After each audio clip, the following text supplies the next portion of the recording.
Welcome to Practical Product Management, the podcast starring me, Leah Farmer, and Marilyn McDonald. We're here. This is our third episode, and today we want to talk about the tension between building for customers and building things that actually matter for a business. So, what do you say, Marilyn? Let's do it.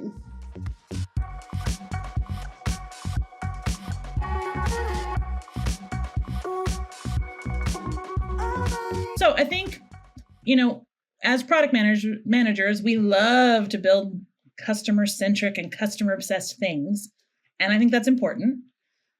But sometimes we create sort of this grandiose idea that that's all you have to care about. But that doesn't pay the bills sometimes. All the time. All the time. Somebody's got to pay the bills. Somebody's got to pay for all this. Right. Exactly. So what do you think causes us, I guess first question, what do you think causes us to think we're only going to think about the customer and we don't have to worry about the business as product managers? I actually suspect that it's because in reality, most product managers don't ever talk to customers. Do you know what I mean? So if I think about all the teams that I've worked in and led and been a part of, very few of them actually have a deep understanding of the customer. We think we do. Mm-hmm. And I like to tell my teams, anybody that's wearing the badge of the current company that we sit in doesn't get a say. They don't get a say. So how are you going to find stuff out? Right. And it's always such a mind blow. So I think maybe the industry is over rotated. Yeah. Because it's difficult. Yeah. So we say we serve customers in a lot of ways. We try, right? Right. We need to. Right. But when was the last time you actually talked to a customer? Right. Right. It's no, we know what they want. We know what they want. Right. No, totally. I think you're totally right. And I think, I think one of my favorite parts, for instance, of working at Amazon was the customer obsession, the idea that you didn't do it if it didn't solve a problem for someone, right? And I love that. I love that part of building vision. I love that part of thinking about strategy. But it's not as though there wasn't any money coming in. Yeah. Right? And you don't get to build your thing until you understand the return on investment that you're going to be making. Right. So how do you think, how do we go about, I think we both have probably ways we've done this, but how do you go about looking for and finding overlapping interests between what your business goals are and what your business needs are and solving a real customer problem? Where do you start?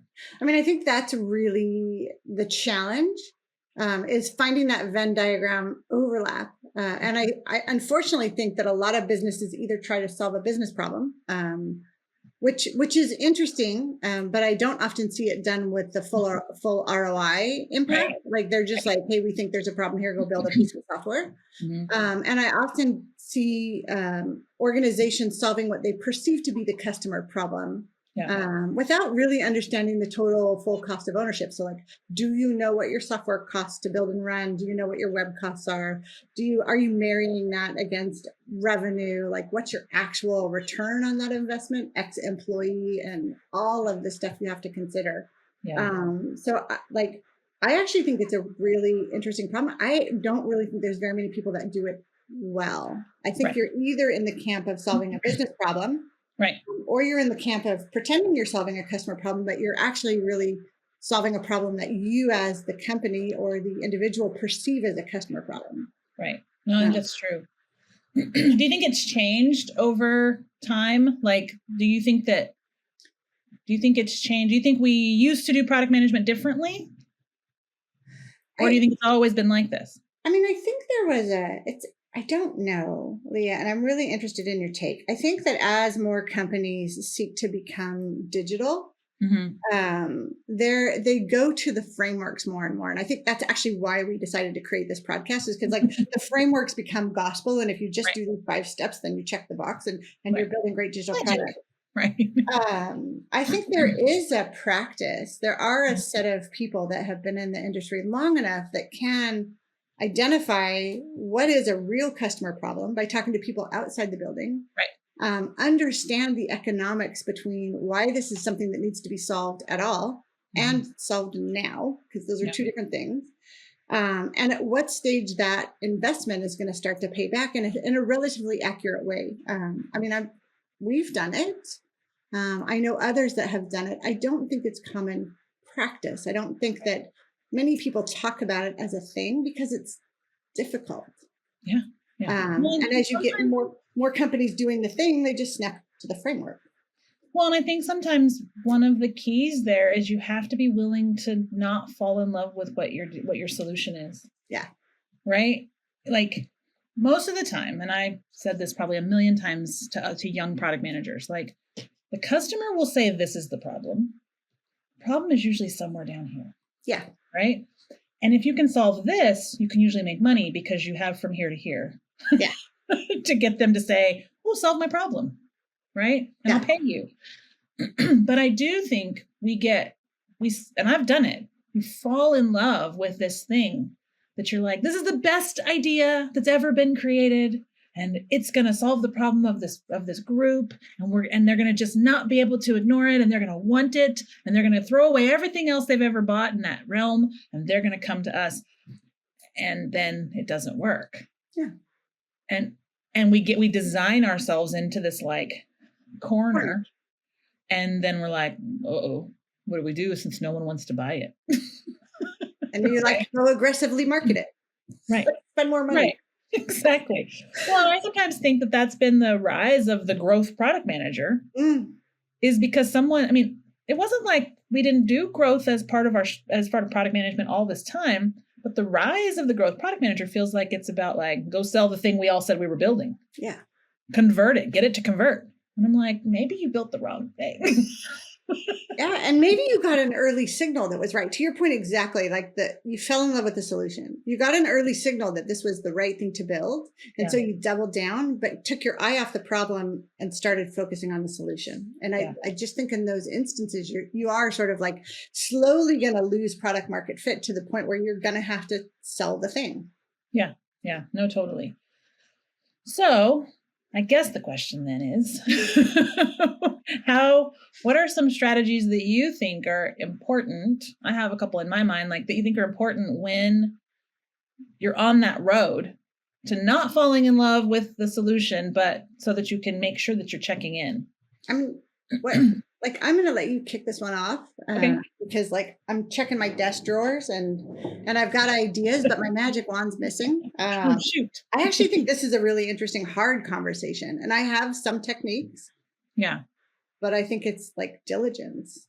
Yeah. And I think but the first thing I would say is I would go all the way back to what you said earlier. Like you have to talk to actual customers and that will be uncomfortable. Yep. You need to draw up your little paper wireframes and go out to the mall and ask people questions. Or, so people are always like, I've got to hire a company to build me a user research. And I'm like, or you can just build some wireframes and go say, what button would you push? Yeah, what would you do if I asked you this? Right. And see what they do. Yes. Right. For me, that's really step one. Like, what will people do? Yeah. And then make sure that you're not like setting that up in a way that's like, which of these would you choose? This big one or this tiny one? Would you like $1 million or $5? Exactly. I was on a team where when I showed up, they had rebuilt the whole front end. And I was like, why did you do this? And they were like, because that's what customers wanted. And I'm all, except it's not. It's not working. It was working before. Yeah. So I made them turn it off and go back to the old experience. And they were so devastated, right? Yeah. And I'm like, it's not working. And it was because they had fallen in love with that this was going to be the thing that everybody loves about what we do. My mom, that's not what they want. They want you to solve this one problem. I've seen that over and over. You launch the new experience and the metrics actually fall. Yeah. And instead of being very curious about, oh shit, what happened? Yeah. There's a defensive-ness around the new thing. Well, it takes time. Right. Right. Should it take time? I also, to your point, like about just go find out. I always tell my teams, like, you have a hypothesis. How are you going to find out in 1 week or less? How are you going to find out tomorrow? Yeah. But not, again, if you're in the building, if you're wearing the company badge, your opinion doesn't matter. How are you going to find out? You are How not are you the going to get a signal? customer. You are not the customer. Yeah. Because it's easy to sort of like, hire a consultant or hire a market research firm or and let someone else actually get an understanding of the customer problem. I think that's abdicating your opinion. Yeah. Yeah. Why do I need you then? Well, and I think the second thing that comes to my mind is like it follows along kind of right with that. I think we forget the meaning of the words that spell MVP. Yeah. It needs to be minimal, it needs to be viable, and it needs to be a product. Yeah. Right?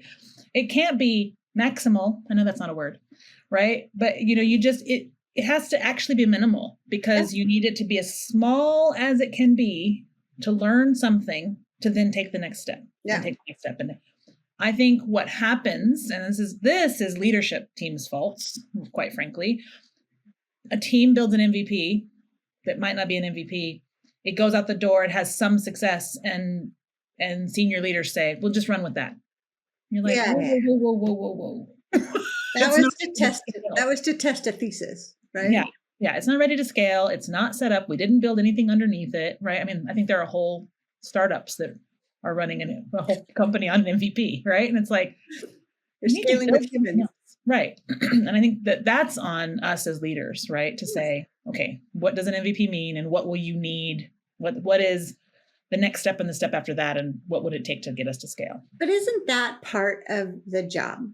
So let's go back to like the original question, which is like, how do you understand what a customer wants and recognize your business impact? Right. If you only planned, Mr. Product Manager, if you only planned for the launch of the MVP and you didn't know what the next 6 steps were and the economic choices you were making on all of those steps, then you did not plan for business return. Right. Because you don't even know the question you're answering the first time this thing hits interaction with the customer. I think that's poor behavior. Yeah. Yeah, totally. I've also heard this new term. I don't know if you've heard it. It makes me laugh every single time. MVP is not good enough. Now we're going for minimal lovable product. Oh, okay.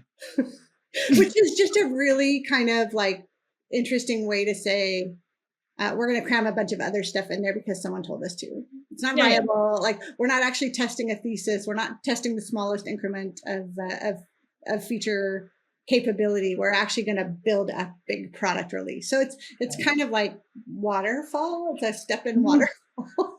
We're going to call this a thing, but it's really just waterfall, right? It's hidden behind waterfall, right? But you don't know if it's going to be lovable because no one's used it. Right. Well, and I think it goes back to like, what does lovable mean?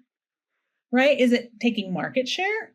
Is it winning new customers? Is it stealing customers? Is it solving a problem in a way that people didn't expect you to? Yeah. Right?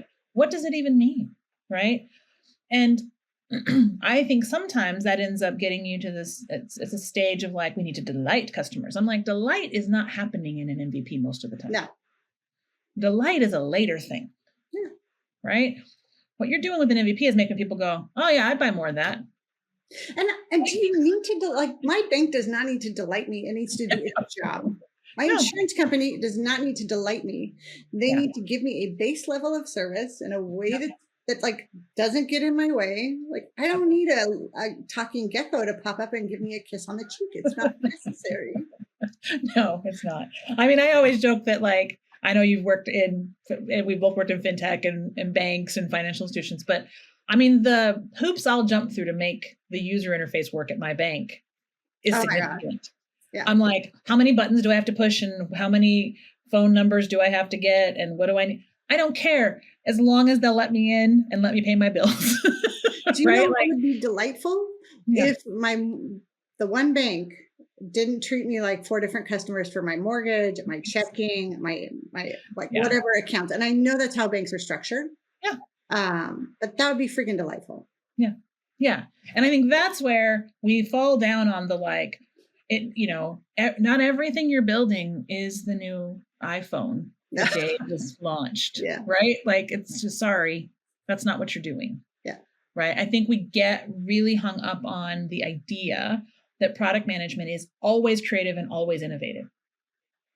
Some of a great portion, quite frankly, of product management is a grind to get features out that solve problems, make things faster, easier, more efficient, not shiny, pretty, and beautiful. Yeah. And right? and to deliver business value. Because Yes. there's a lot of things we can do that are shiny, pretty, and cool. Yeah. But don't make sense for the business. I know you and I have talked about this. There are so many digital companies whose whole premise is like, let me build the next cool thing. Yeah. But there's no economic reality behind it.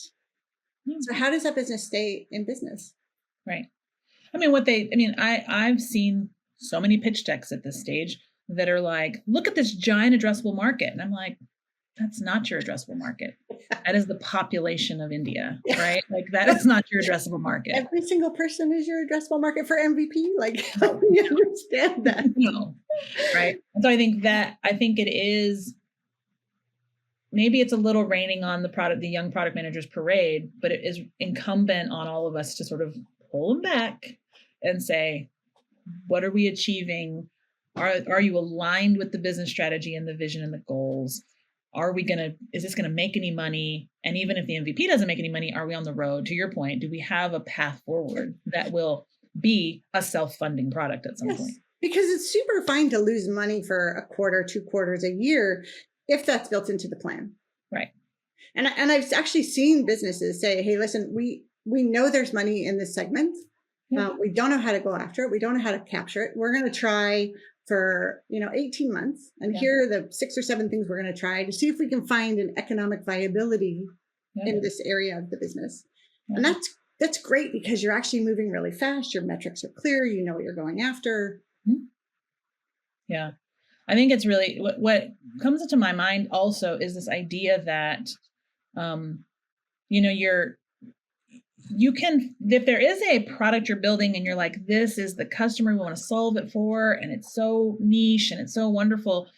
One thing you could do, if you believe that that is the selling point, is have a strategy for how you can reuse the tech in other markets, in other segments, in other ways, so that you can go wide, right? Yes. Because products need to go wide and or deep. Yes. Right? You can go deep for one customer or one customer segment, and that's feature development and feature development and feature development, and you just keep doing that.